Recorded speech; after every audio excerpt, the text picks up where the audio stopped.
YouTube, it's Erin, and I am the Handbag Housewife, and I'm back again with another video. Today's video is going to be about temptations I have avoided and disasters I have averted. No, not really.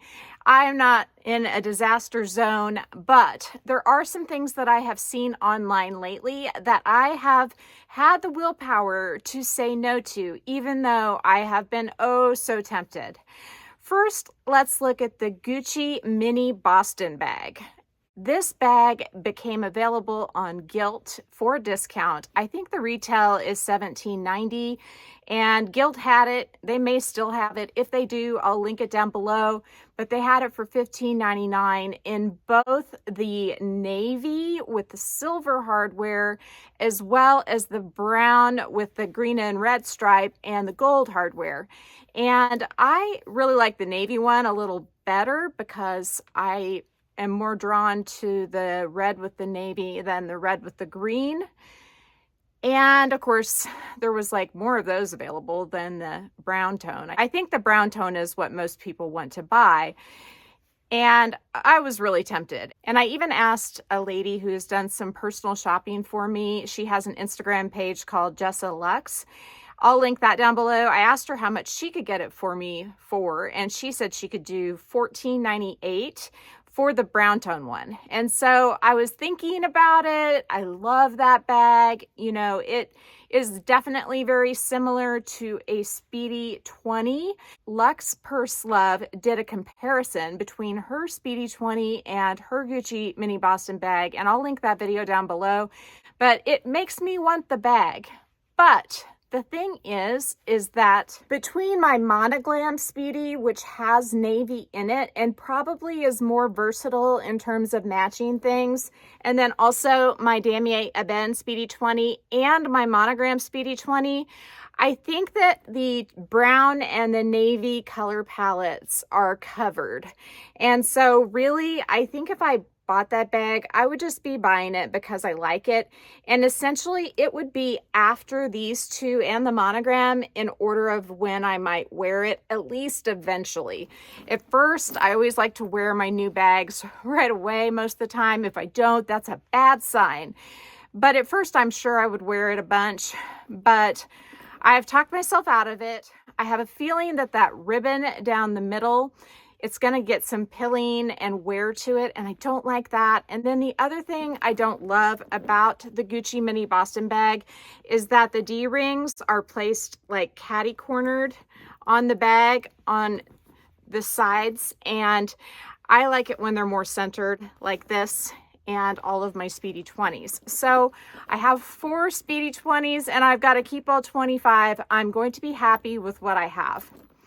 The next bag that I resisted was a Tory Birch bag, and it's actually a dupe for the Chanel 19, and it is so pretty. Now, I saw a short by Shani Cole where she talks about not liking it because it doesn't have a lot of branding on it, but I think that that makes it awesome. It has just a little pull string, I think, that has the emblem on it, but otherwise it's a diamond quilted pattern. And that bag, it's singing siren song to me, asking me to buy it.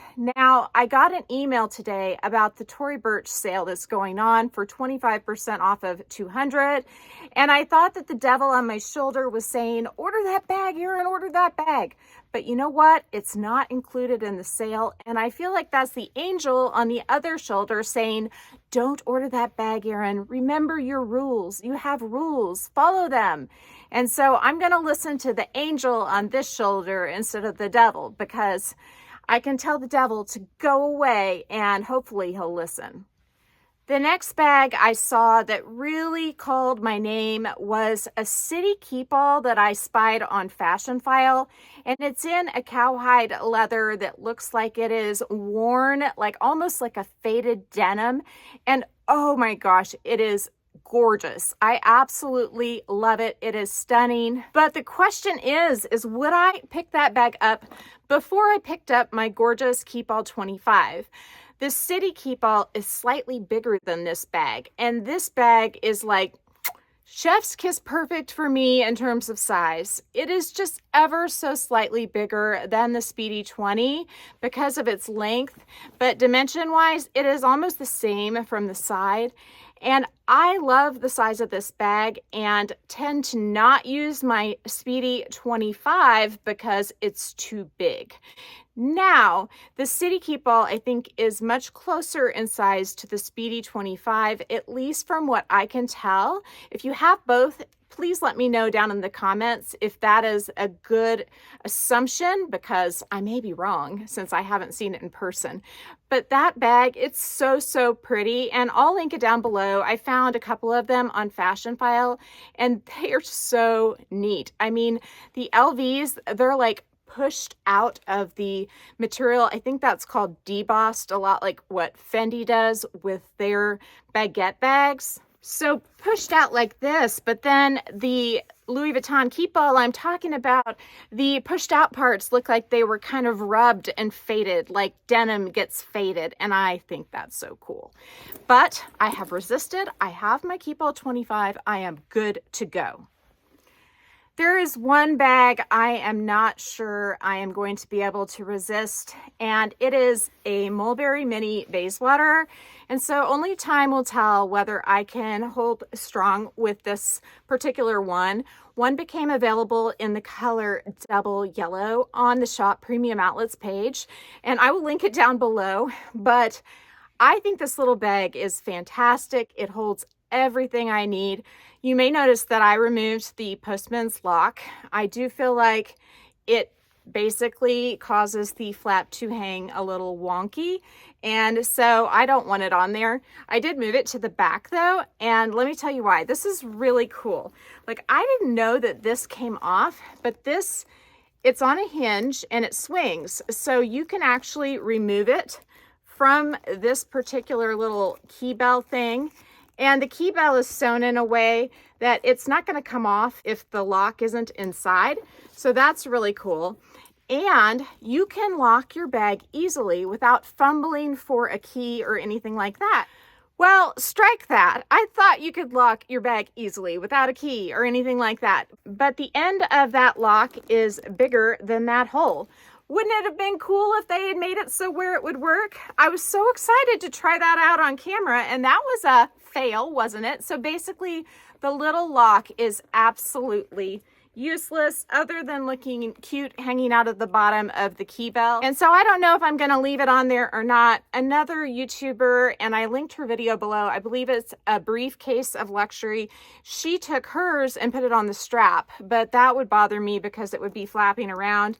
It looks kind of cute hanging there, but I don't know. It's pretty useless. But anyway, there are two colors on Shop Premium Outlets right now. There is the Mulberry Pink color, which is a beautiful shade of pink. And then there is also this fantastic double yellow color. And I don't know if I'm going to be able to resist.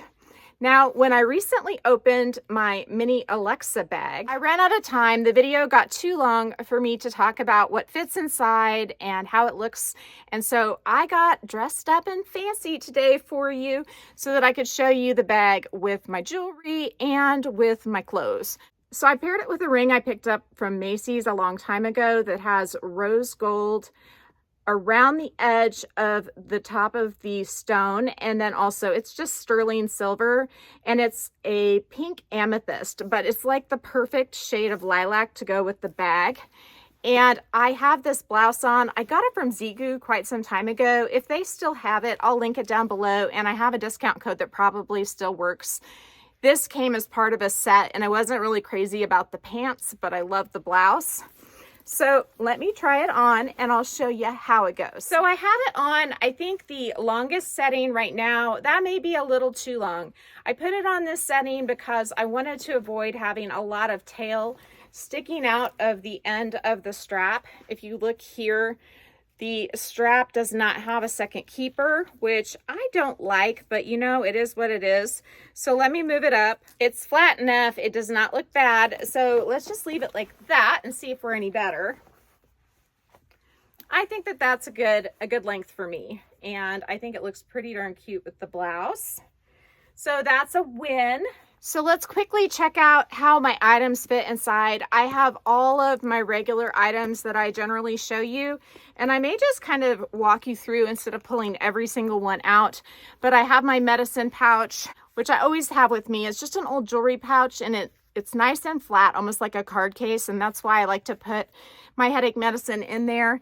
And then I have my Gucci Garden card holder, the pouch where I keep all of my wet and sharp type stuff like nail files and lip gloss and stuff. And then I have the 2 clays there at the bottom. I have a comb, my Tide to Go stick, a glasses cleaning cloth, and then I even have some extra stuff. I've got a foil package of Tylenol and a glasses wipe and a hair tie, and then I've got my AirPods case. I've got a feminine product down there. I mean, it just holds everything you need.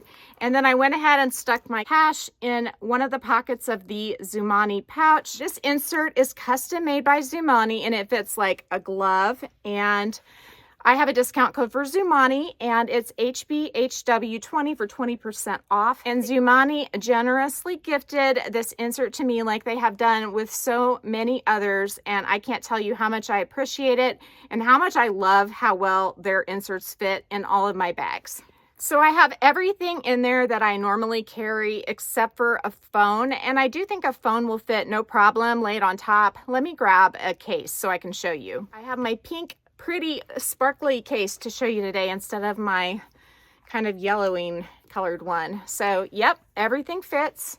And these little snaps, I know a lot of people don't do them up, but I think I probably will if I have the bag loaded like this, because I do feel like that helps to distribute the weight so it's not pulling on the flap in a funny way. If you look at the back here, if you put something in this back pocket, like I had a hair tie, it left a complete circle on the leather. So I don't want to do that. I have the back pocket empty, and I don't really want to put cash in there because cash is dirty, and I can wash the Zumani insert. I can't really wash the bag. Although somebody did tell me that they got one of these and it was really gross, and they washed the whole bag, somebody down in the comments, and they said it came out amazingly. So that's something to think about if you find one for a steal and then it comes and it's stinky. But that is it, I think, today for my Lilac Blossom Mini Alexa. She's ready to go. I'm not going to take the phone case with me, but besides that, she's ready to go on her first mission. We are going to go to the mall, I think. We got to get Easter outfits. Since we just talked about the Mini Alexa, I will tell you that there's one color that I'm sort of tempted by, and it's the pale gray with the silver hardware. Now, I found one available on eBay in Australia, and I just don't really want to do the overseas thing. I think it was Australia. It may have been somewhere else, but it was new. And it was $1,000. I would rather pay like $800 or less for a Mini Alexa because I know I can get them at the outlet for that price. So the pale gray with silver is tempting, but again, for this one, it's the price and the location of the item that enables me to resist. So I have a couple more temptations to tell you about. One of them is the Sunrise Keepall. I think that's what it's called. I saw one on eBay and it is absolutely stunning, but the background of it is the same like eclipse or reverse eclipse. I think it's the eclipse. It's the same eclipse, meaning this background with the sunset printed on top of it. And so for that reason, I'm like, do I really need that? I can just wear bright colored clothes with it. I mean, look at what I have on. I look like a sunset. But I'm sort of on the fence about what I think about that one. I would love to have some more Keepall 25s in my collection, but that one, I think since it has the background of the bag I already have, I'm gonna hold strong and say no. Another temptation that I came across when we were on our New Orleans trip, probably what tempted me the most at Louis Vuitton, was the Pochette Métis East West.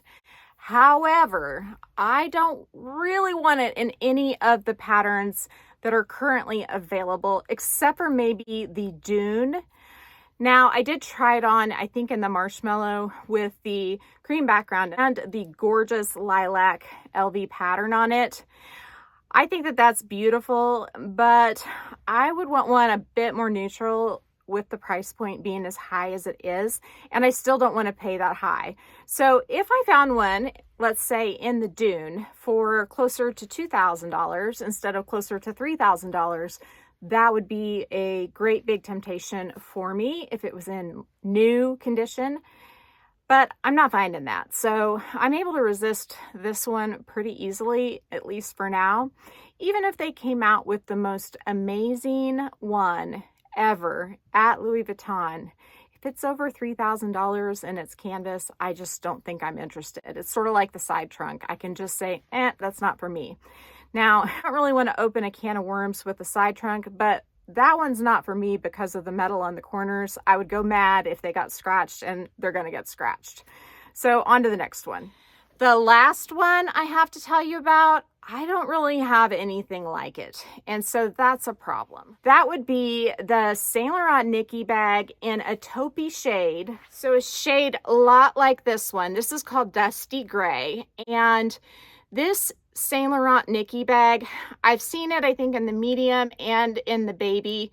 And I've had the baby in black and I really loved it, but I was worried about the black on black hardware. So I sold it when it was still in amazing condition so that I didn't have to worry about shipping it. And I have thought about getting another baby Nikki or medium Nikki, and even tried on a medium Nikki in a store in Kansas City, and I like it. The size of the medium Nikki is actually very similar, I believe, in length to the small Lulu puffer bag. So let's just measure it real quick to test that out. So the small Lulu puffer is just under 11 inches, and the medium Slant Nikki bag is, I think, 11 1/4. So it's just a tiny bit wider. It does smash really flat on the sides. The bag doesn't really have any structure, and it's meant to have kind of that sloppy look. One I like has this gorgeous crinkled, shiny leather, almost like a patent leather, but not. And that one has something on me, like it's calling my name, and it may end up being one of my 3 bags that I'm allowing myself in May, in around August or September for my October birthday, and then December. I moved the birthday one up a little bit just so they'd be more evenly spread. But that Nikki bag, it may not be the particular one I saw on eBay, but one like it may end up being one of my 3 bags. So it's tempting me, but I'm holding strong because it's not May or July, August, September, or December. We're not there yet. So even though I saw it and it was a fabulous price, I am going to resist. Now, I may not tell you about where that one is because it is calling my name and has a stronghold on my heart. I think that'll do it for today. Let me know if you are resisting any temptations at the moment. I would love to hear the things that are calling to your heart, and if you're able to stay strong, or if I can celebrate with you a new acquisition. If you like this video, please give me a big thumbs up. If you haven't subscribed to my channel yet, what are you waiting for? Do it and ring the notification bell so that you are notified of future exciting content such as this. Also, go find me on Instagram. The name there's the same. It's the @symbol, then the Handbag Housewife, all lowercase. You can DM me there, or you can email me at thehandbaghousewife@gmail.com. If I don't hear from you, I will see you again real soon. Take care and have a fabulous day. Bye.